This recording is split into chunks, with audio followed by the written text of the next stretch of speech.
Alors bonjour tout le monde. Aujourd'hui, on va prendre un petit moment pour regarder le plan de cours et aussi faire un petit peu de révision sur des concepts, surtout de trigonométrie qu'on devrait bien connaître et qui vont être importants pour nous cette session-ci. Donc bienvenue à ce cours d'ondes optique et physique moderne. Avec moi-même, Olivier Séguin, je serai votre enseignant pour cette session-ci. Donc, vous avez mes coordonnées en bas de plan de cours que vous devriez avoir reçues. Donc, vous allez voir, je vais communiquer avec vous pratiquement toutes les semaines comme ça par Emio. Vous allez recevoir les documents appropriés à chaque fois. Donc, vous allez sûrement recevoir à chaque fois les notes de cours. Donc, vous allez voir défiler à mesure que je donne mon cours comme ça. Ainsi que d'autres documents appropriés. Donc, par exemple, la feuille de formule que je pourrais vous remettre en début de bloc. Ainsi que cette fois-ci, vous allez avoir le plan de cours ainsi que les notes. C'est ça. C'est du cours pondération, donc je vous rappelle que le cours, vous êtes supposé de passer environ 8 heures par semaine à travailler là-dessus. Donc, c'est 3 heures de théorie, 2 heures de laboratoire et 3 heures de travail à la maison. C'est pas vrai qu'on va se parler 8 heures par semaine, donc vous allez avoir un cours qui va être monté un petit peu comme aujourd'hui. Vous allez voir qu'il dure environ entre 1 heure et demie à chaque semaine. Ça veut dire que le restant du 7 heures se passe soit au labo ou sinon dans des exercices. Donc, vous allez voir faire des exercices. C'est encore une fois la solution à votre succès.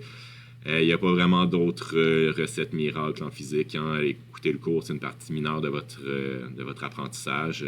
La plupart des consolidations des connaissances se font par pratique, donc la répétition au niveau des exercices. Donc, je vous suggère d'en faire le plus possible. Donc, à la fin de chacun des chapitres, je vais vous donner une série d'exercices que vous devrez faire, que je ne corrigerai pas. Vous avez des solutions, pas les solutions, mais les réponses à la fin de votre manuel. Et si jamais vous cherchez un corrigé, je pense que c'est pas super difficile de demander à Google de me trouver un corrigé. Moi, j'en ferai pas la publication, mais c'est quand même pas super dur à trouver. Donc, voilà. Écoutez, on va passer rapidement à travers tout ça. Vous avez mes coordonnées, donc mon bureau. Je pense pas que ça va être vraiment applicable cette session-ci. Il n'y aura pas vraiment de disponibilité au bureau, donc les disponibilités se feront en distance. On en parlera un petit peu plus tard.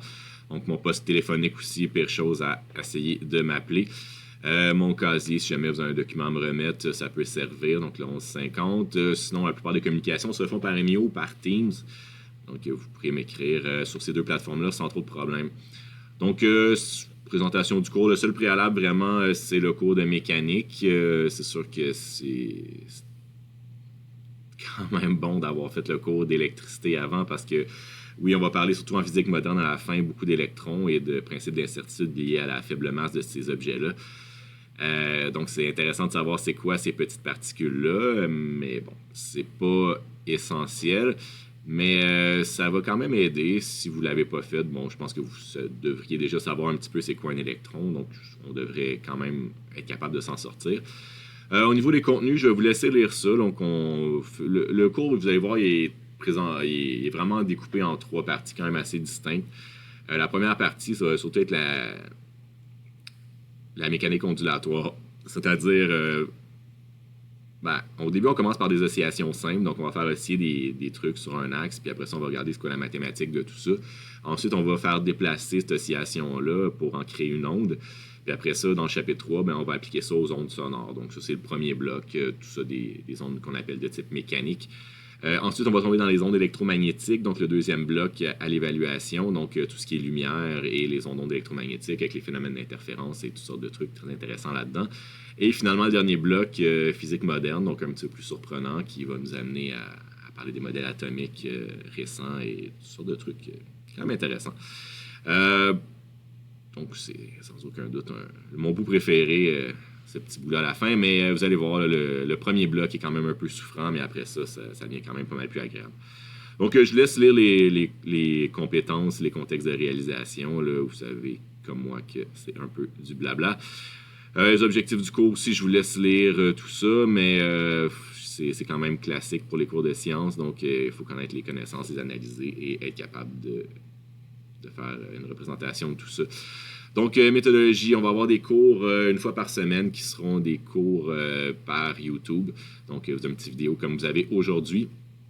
Donc, ça sera votre responsabilité de l'aller, de faire le visionnement de ce cours-là à chaque semaine.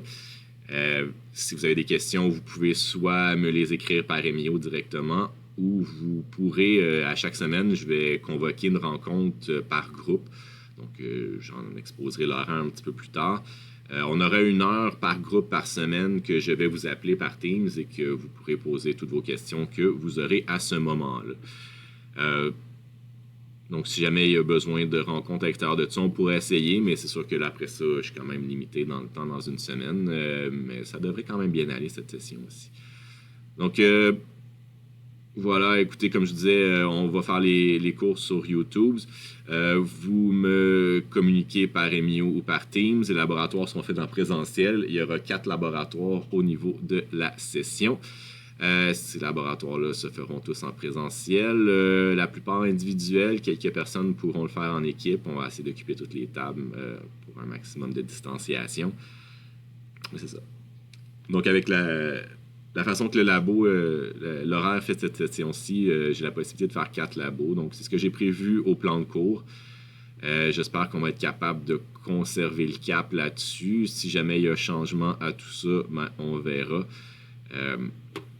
Mais pour l'instant, c'est ce que je prévois faire. Donc, je vous rappelle que tout l'enregistrement de mes cours n'est pas permis ou tout ce qui rencontre ensemble. De toute façon, mes cours sont enregistrés. Donc, vous n'avez pas besoin de les rediffuser. Ils sont déjà tous publiés et donc déjà enregistrés par la plateforme. Donc, vous n'avez pas besoin de faire tout ça. Mais c'est les rencontres perso que vous n'avez pas le droit d'enregistrer en ce qui nous concerne, nous tous. Donc, ouverture de la caméra, donc c'est sûr que vous allez être encouragé tout au cours de la session par tous vos profs d'ouvrir votre caméra au niveau des rencontres. Plusieurs raisons à ça. Premièrement, c'est au niveau de votre motivation.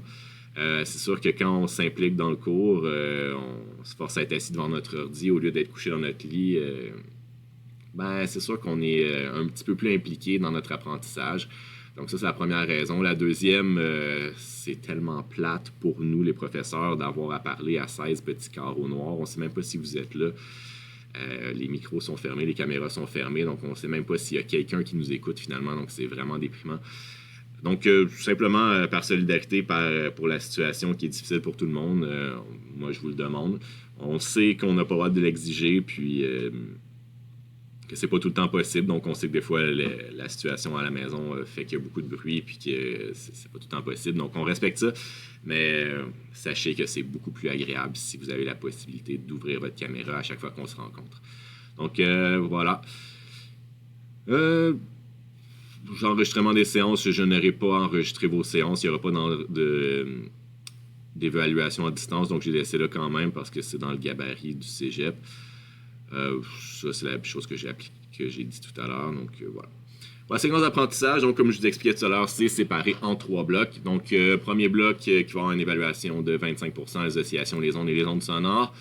Donc, vous allez avoir des cours en ligne, des exercices individuels, des laboratoires, une évaluation sommative. Vous avez les dates un petit peu plus loin. Donc, la deuxième séquence, les ondes électromagnétiques, la lumière, formation des images, donc les lentilles, les dioptres, les miroirs.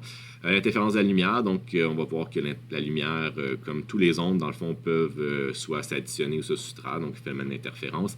Et la diffraction, donc un phénomène qui est un petit peu plus ici qui combine un petit peu l'interférence et on y verra rendu là, donc l'espèce d'étalement d'une onde qu'il peut avoir quand on passe par une fente. Donc on y viendra quand on sera rendu là. Ensuite, on va à ça, c'est la séquence 2, donc après c'est un examen de 25%.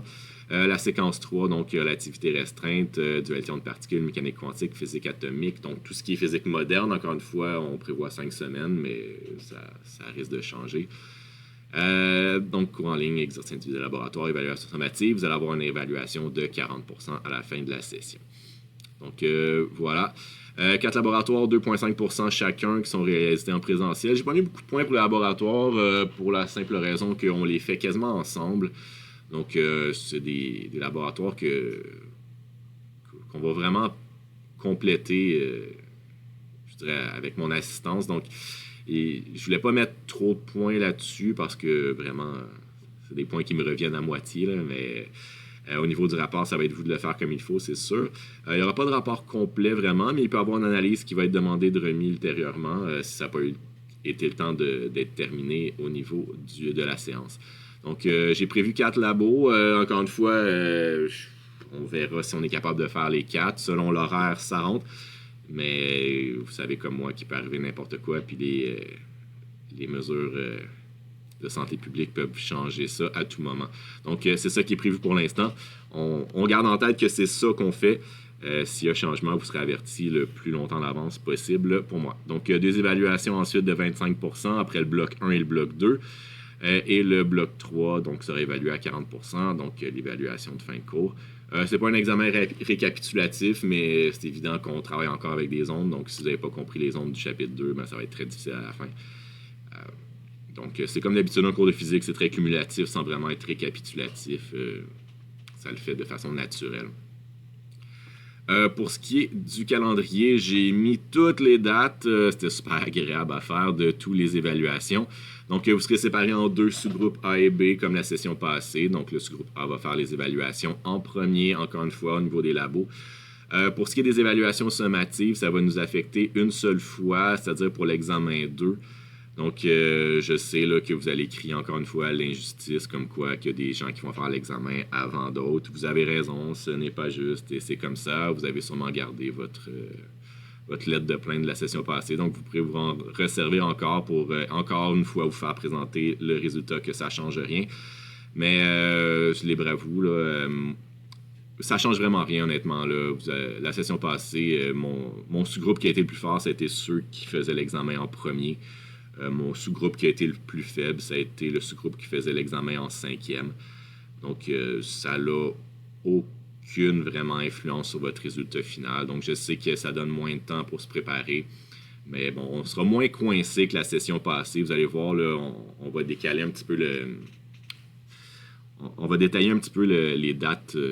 Puis vous allez voir, là, c'est beaucoup moins coincé que la session passée. Donc, ça devrait être moins stressant et angoissant que la session passée. Donc, pour les dates, vous allez voir, là, vous allez avoir un cours à quelque part là-dedans. Donc, si vous êtes dans les sous-groupes A, ben, vous êtes soit le 11 ou le 12 février, et vous êtes dans le sous-groupe B, mais ça va être le 18 et le 19 février. Donc, ça va être le premier labo, deuxième labo.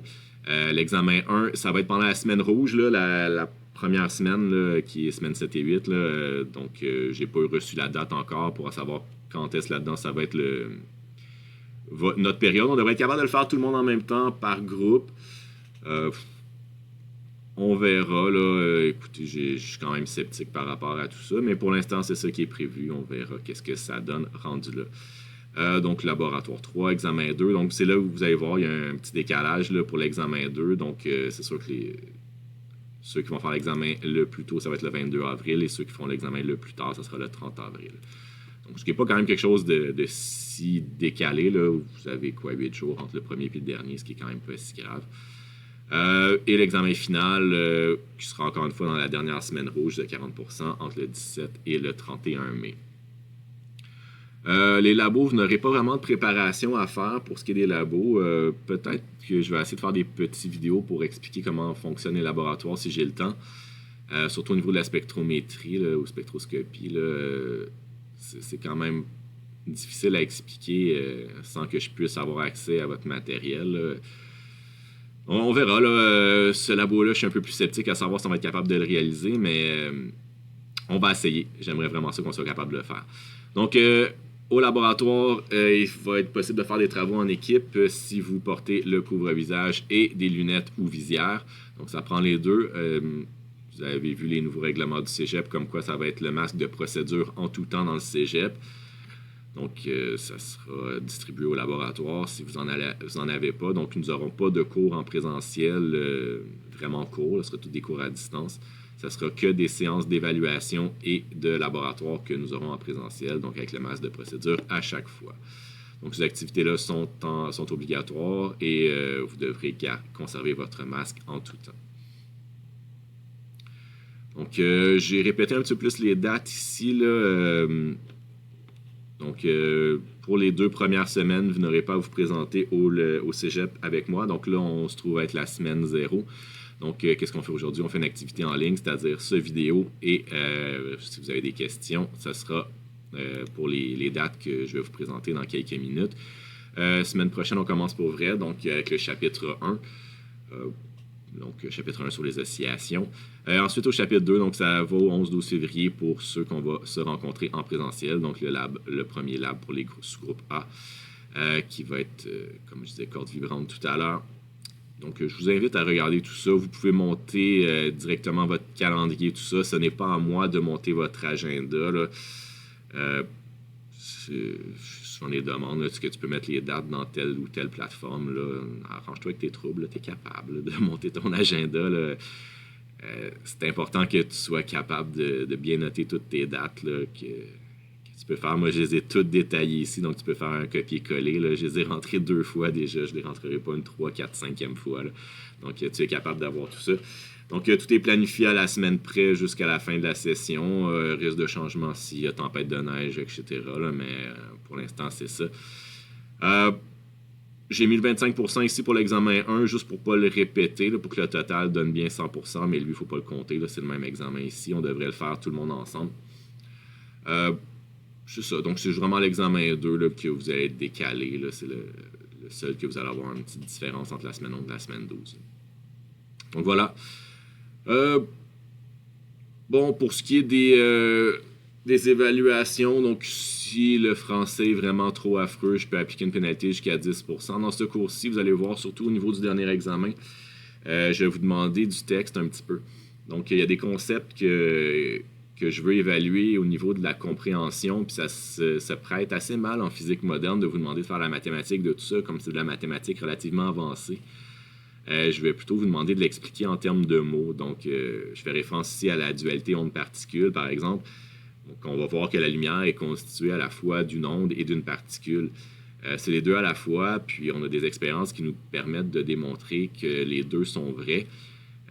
Mais comment cela est-ce possible? Mais ça va être quelque chose qui est pas mal plus facile à expliquer en termes de mots et à l'aide d'expériences qui ont été faites. Donc, c'est une question très classique, vous savez déjà. Donc, je vous le dis tout de suite, cette question-là sera à l'examen final pour tout le monde.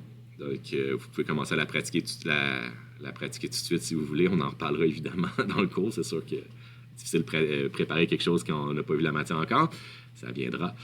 Mais voilà, donc si jamais dans ces textes-là c'est trop dégoûtant, il y a une faute à tous les mots, ben je peux enlever jusqu'à 10% à concurrence d'à peu près 1% par faute.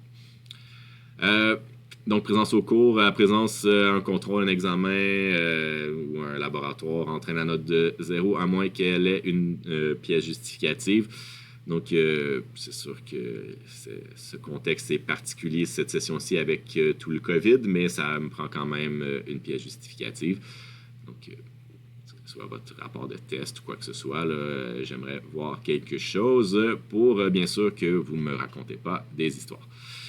Plagiat, faute, tricherie, bon, je pense que vous savez ce que ça représente. Donc, nous autres, comme on est en présentiel, il y aura plus ou moins de cas de fraude à distance. Là. C'est sûr que c'est le fléau en ce moment. Là. Donc, moi, si je vous vois manipuler quoi que ce soit qui n'est pas votre examen pendant votre examen, ben, je vous mets automatiquement 0. Je ne me casse pas la tête à savoir si vous aviez le droit de manipuler quelque chose. Vous n'avez pas le droit, vous le savez tout de suite.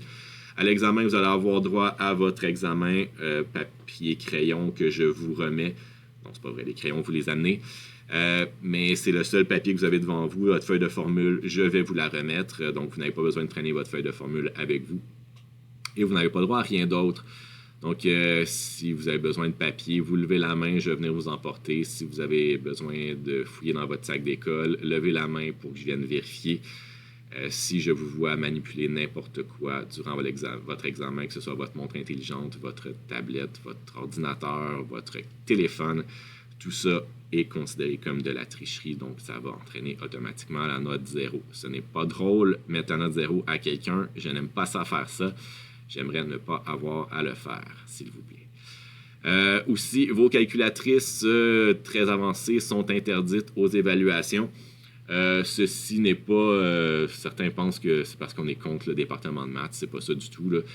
C'est simplement parce qu'aux universités, vous n'aurez pas le droit d'utiliser ces outils-là. Donc, nous, on est dans un programme préuniversitaire et on considère qu'il faut vous préparer à l'université. Donc, ces calculatrices, que ce soit la Inspire, la Voyage 200 et 92, vous n'avez pas le droit d'utiliser ça à l'université, donc pas le droit de l'utiliser dans vos évaluations. Donc, si je vous vois avec ces calculatrices-là à l'examen, ce sera aussi la note 0. Donc, comme j'ai expliqué, les examens sont à livre fermé, donc 0 si vous avez quelque chose.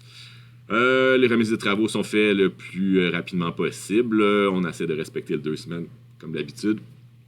Mais c'est pas tout le temps évident avec les circonstances. Mais je dois vous avouer que cette session-ci, je suis un peu plus près que d'autres fois. Donc, on devrait être capable de respecter ces 2 semaines-là. Exigence pour les travaux. Donc, à chaque fois que vous allez me remettre un examen, ben c'est sûr que je veux voir un schéma, je veux voir votre système de référence, je veux voir les variables, je veux voir votre démarche, je veux voir comment vous avez travaillé. Je n'évaluerai pas seulement votre réponse et je veux voir les unités à chaque fois pour votre réponse. Il va y avoir les chiffres significatifs aussi qui vont être importants. Donc, c'est tout ça qui va être évalué. Donc, assurez-vous d'avoir tout ça dans votre démarche. Donc, c'est sûr que le schéma est absolument essentiel. Vous allez voir cette session-ci. Il y a quelques situations qui sont plus difficiles à schématiser, mais quand même, un petit dessin nous aide tout le temps un petit peu à remettre en perspective qu'est-ce qu'on regarde. Donc, ça vaut la peine là, de prendre une petite minute pour se faire un schéma, puis après ça, savoir sur quoi on base notre physique, sur quoi on base notre mathématique. Ben, c'est sur ce schéma-là. C'est tout le temps ça qui est important. Donc, je vous invite tout le temps à faire un schéma quand vous allez commencer vos problèmes. Aussi, quand vous allez faire vos exercices, là, je vous invite aussi à toujours essayer de garder en tête toujours la démarche plutôt que seulement regarder la réponse. Si tout ce qui t'intéresse, c'est d'avoir la bonne réponse, tu n'as pas besoin de faire ton exercice, tu as juste besoin de regarder la réponse à la fin de ton manuel, et ça vaut absolument rien. Ce qui est important pour nous, ce qui est important en physique, ce n'est pas autant les connaissances qu'on va acquérir au niveau de la session, mais des compétences, donc des démarches, des systèmes de solution d'équations, des raisonnements logiques. C'est ça qui est la force d'un cours de physique, c'est ça qui est l'utilité dans votre développement. C'est pas autant les connaissances en tant que telles, parce que la plupart, vous allez voir, ils ne vous serviront pas dans votre vie, là, mais c'est vraiment la rigueur scientifique derrière tout ça qui, ça, peut vous servir tout au long de votre développement. Et ça, c'est important de bien le maîtriser. Donc, gardez en tête qu'il faut regarder les démarches. Puis, avant de me demander pourquoi la réponse n'est pas bonne, vous allez voir, je vais faire des exercices pendant les cours. Ben, il y en a toujours un qui va ressembler à ça. Ben, pas toujours, mais la plupart du temps, il va y en avoir un que je vais vous demander de faire qui va ressembler à ce qu'on a fait en classe. Ben, fais-le, puis avant de regarder la réponse, compare la démarche. Est-ce que tu fais les mêmes étapes? Ou est-ce que tu essaies de trouver une façon raccourcie qui va te permettre d'arriver à la réponse avant tout le monde? Mais je vais te dire tout de suite, cette méthode-là, elle n'existe pas. Là. Si je te montre cette méthode-là, c'est parce que j'y ai réfléchi avant, puis j'essaie toujours de te montrer la méthode que je considère la plus simple, la plus facile et la plus rapide. Donc, essaye ça pour commencer.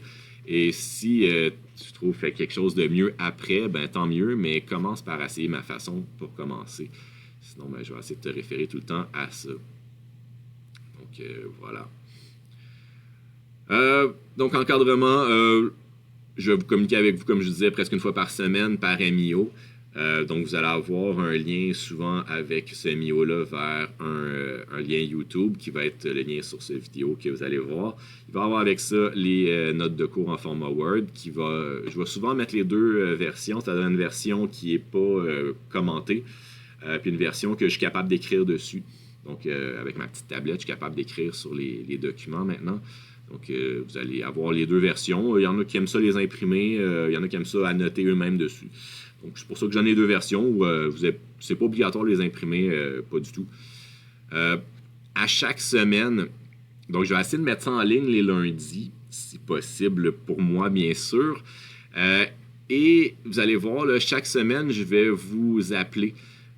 Donc, si vous êtes dans le groupe 1, je devrais vous appeler tous les mardis de 10h, autour de 10h05, donc pour une période de 50 minutes. Si vous n'êtes pas disponible, ben, vous devriez être disponible. Donc, c'est une période qu'on est en cours théorique ensemble. Donc, je ne fais pas de cours théorique là-dedans. Là. Je ne répète pas la matière que j'ai déjà donnée dans le cours. Je suis là pour vous répondre. Donc, je ne répéterai pas la matière.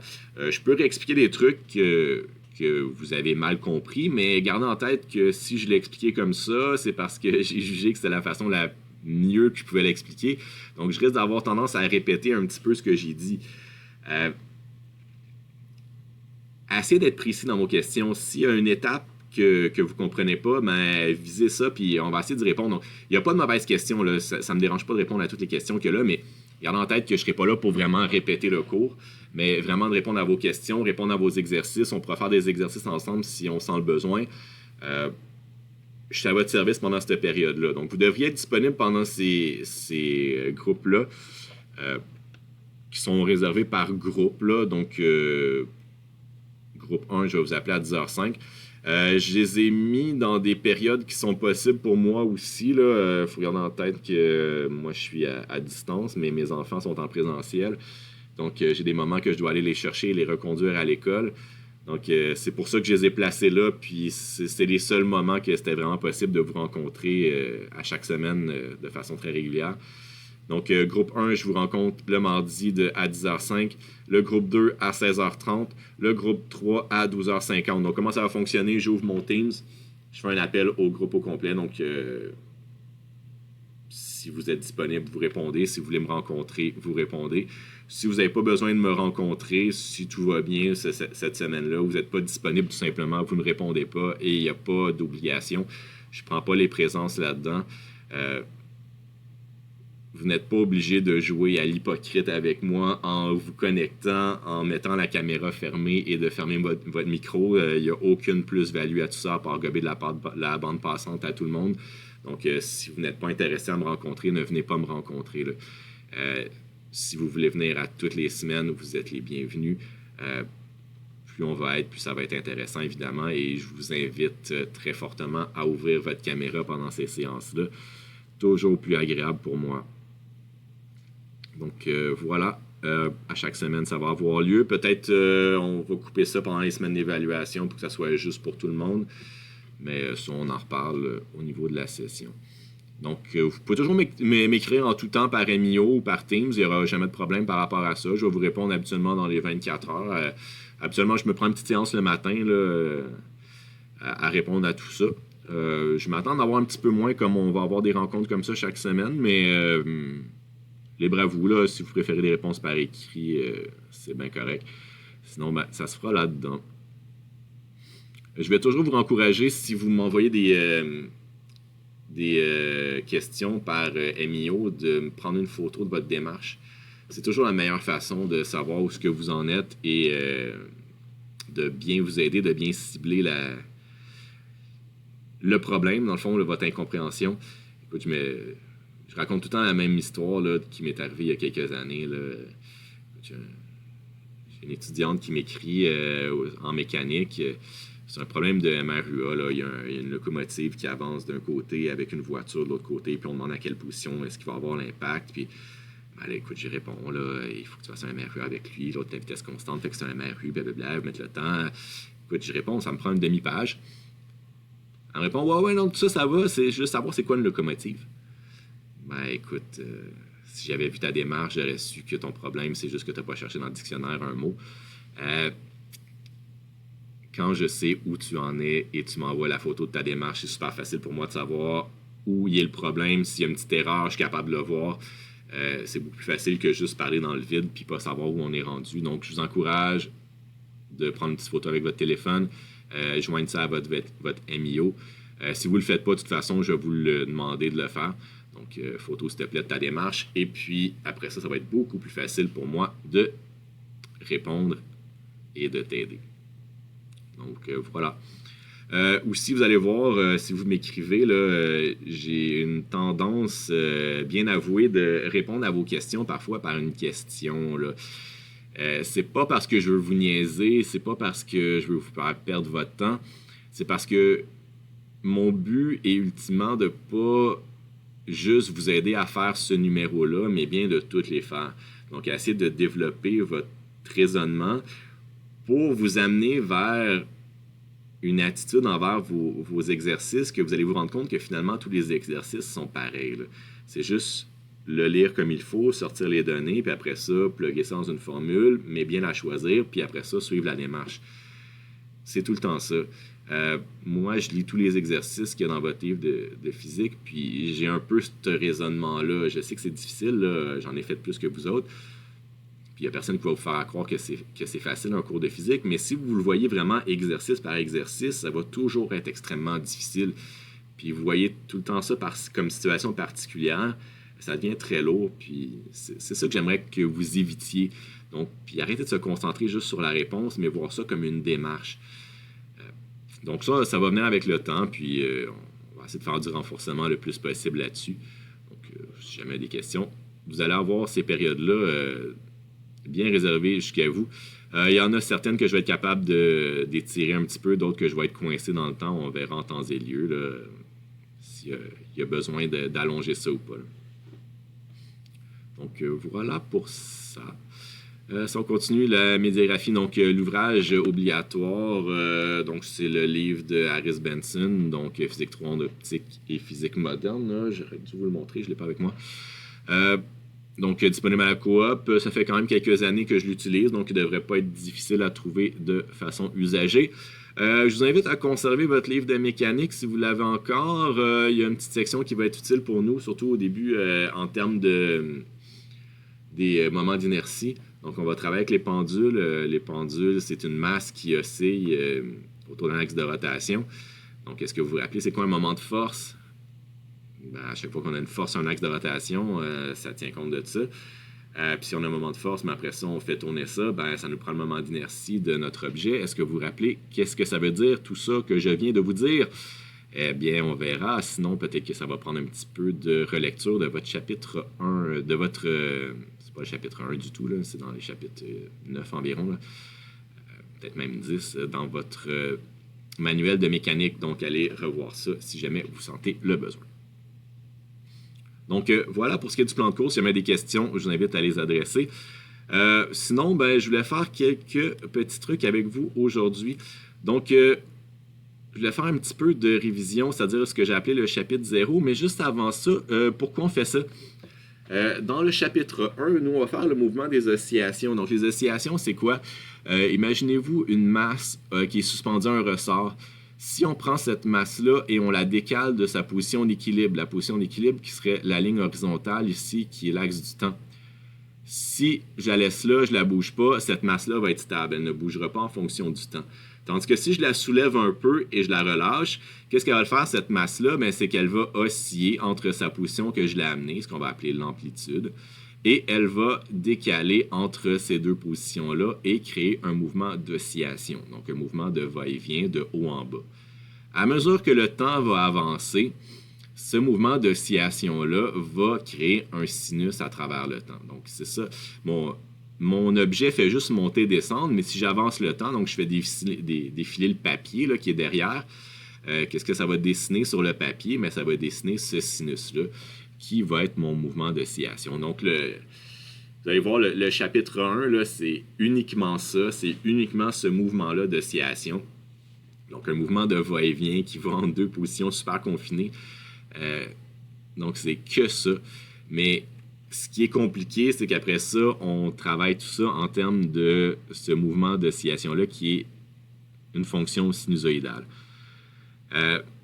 C'est là que le bas blesse souvent, c'est que comment on traite un sinus, un cosinus, on s'en rappelle plus, on pensait qu'on s'en servirait plus, et non, malheureusement, ça nous revient en pleine gueule. Ce que je veux regarder avec vous aujourd'hui, c'est le fait que quand on va regarder un mouvement d'oscillation, par exemple, si je vous dis à quel moment, à quel t, est-ce que la position correspond à la moitié de l'amplitude? Bien, l'amplitude se trouve avec la position qui est ici.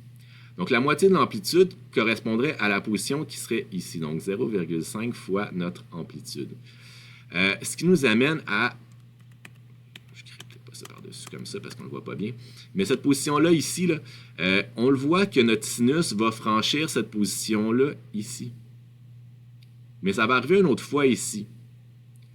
Donc, si je te demande à quel moment t est-ce que ma masse m va franchir la position qui est la moitié de l'amplitude, bien, il y a un premier temps t ici et un deuxième temps t qui se trouve à être ici. Donc, un t1 ici et un t2 qui va se trouver à être ici.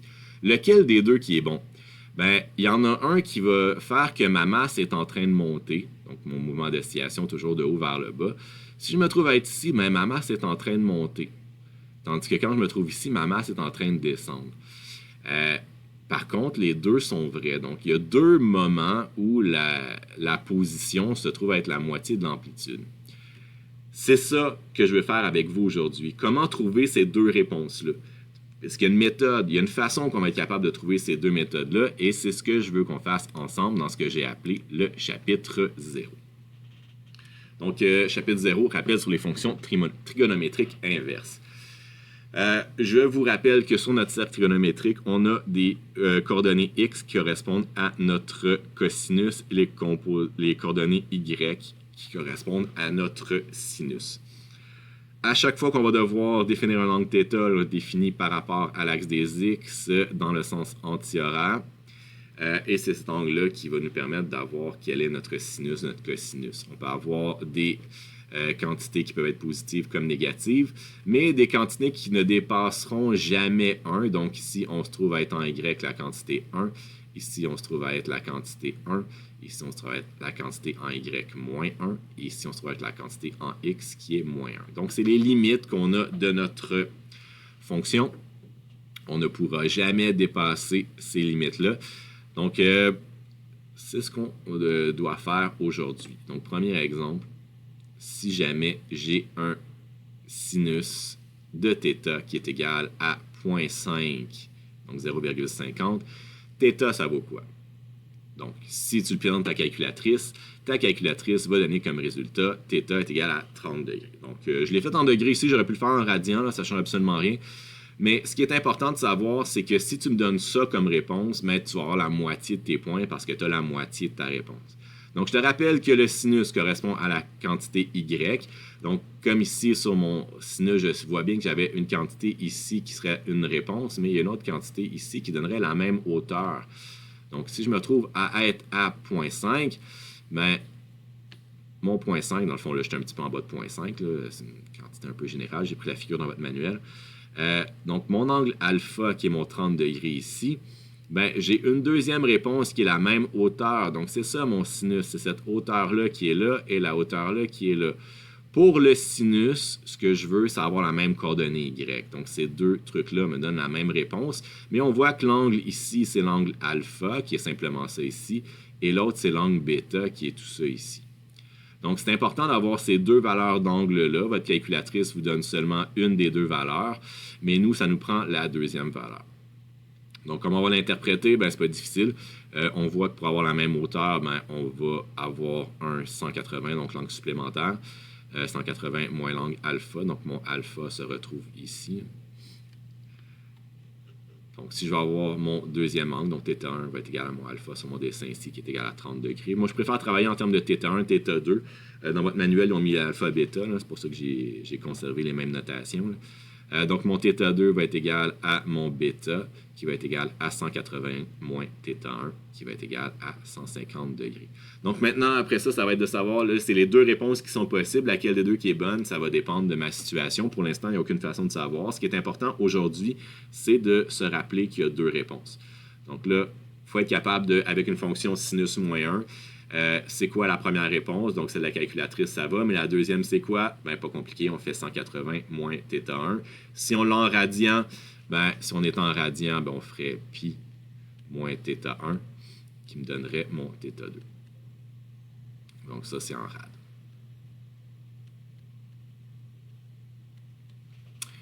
Donc, voilà pour ce qui est de sinus. Pour ce qui est de cosinus, c'est un petit peu différent parce que je vous rappelle que cosinus, c'est la coordonnée en x.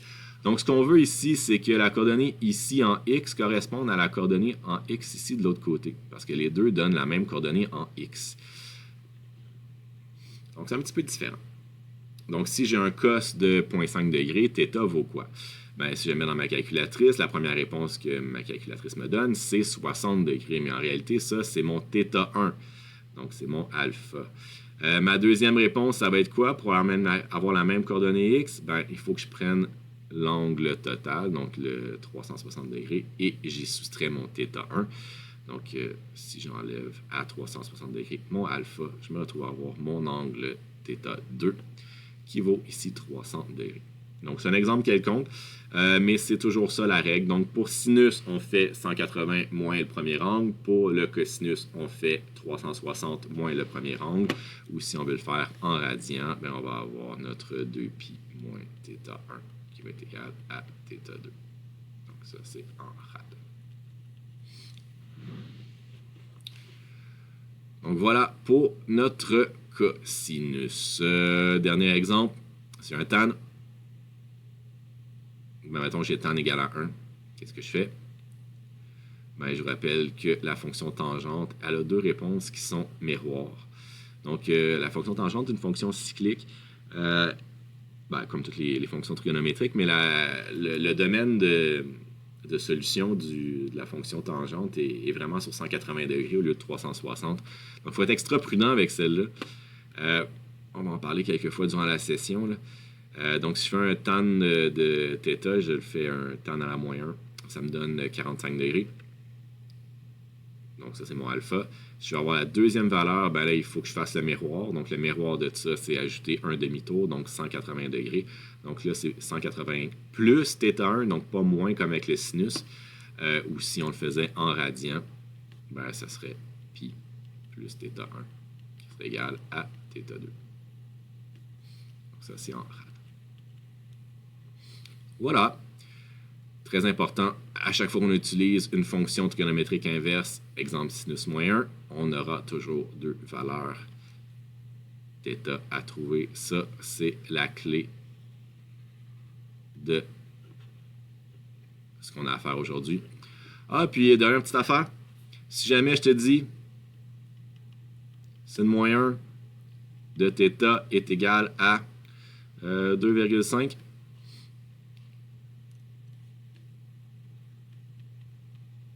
c'est égal à quoi?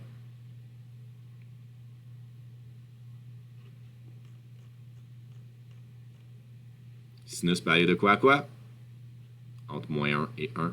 Donc, c'est une valeur à 2,5. C'est plus sur le cercle.